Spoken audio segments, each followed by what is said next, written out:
Iyade Ojude Oba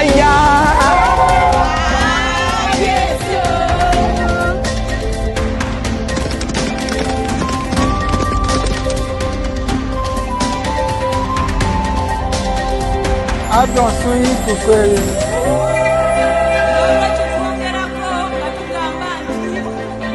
This ileese season, take advantage of the Adron Homes golden opportunity to become your own landlord with an amazing offer of 30 to 45% discount on land sales. Celebrate the Eid Kebir with a gift of a ram and other exciting gift items when you subscribe. You also get an option of 12 to 24 months payment plan. Adron Homes celebrates with you this ileese. Adron Homes. Building cities, communities, and